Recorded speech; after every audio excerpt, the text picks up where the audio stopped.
একটি বিল্ডিংয়ে first, second, third, 7th পর্যন্ত 7টি তলা আছে।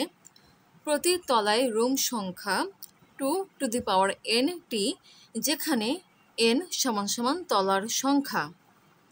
প্রতিটা রুম সাজাতে 2n-1 সংখ্যক ফুল লাগে।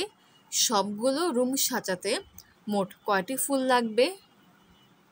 এখানে খেয়াল করো, বলছে প্রতিটি তলায় রুম সংখ্যা হচ্ছে 2n যেখানে n হচ্ছে তলার সংখ্যা, আর একটা রুম সাজাতে 2n-1 সংখ্যক ফুল লাগে।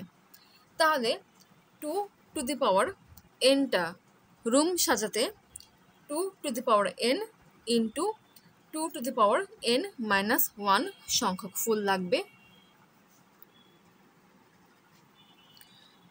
আবারও লক্ষ্য করো, একটা রুম সাজাতে 2n-1 সংখ্যক ফুল লাগে। তাহলে 2n রুম সাজাতে 2n ইন্টু 2n-1 সংখ্যক ফুল লাগবে। এখানে n হচ্ছে তলার সংখ্যা। তো এখানে একটা চার্ট তৈরি করলাম, তলার সংখ্যার চার্ট, রুম সংখ্যার চার্ট এবং ফুল সংখ্যার চার্ট। তো n এর মান যখন 1, তখন রুম সংখ্যা হচ্ছে 2n এবং ফুলের সংখ্যা হচ্ছে 2n ইন্টু 2n-1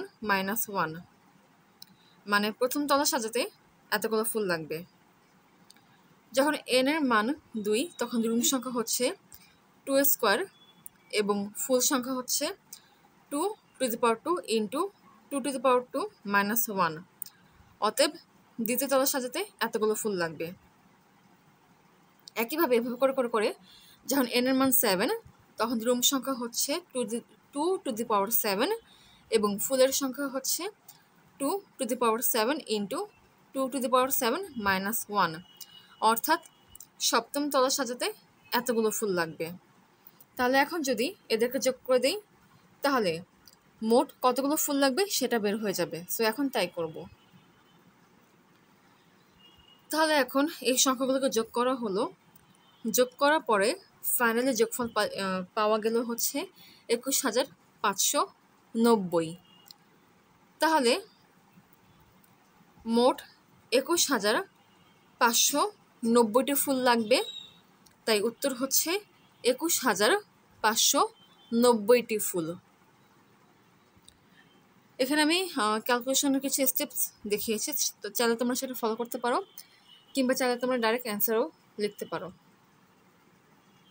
দুটোই সম্ভব।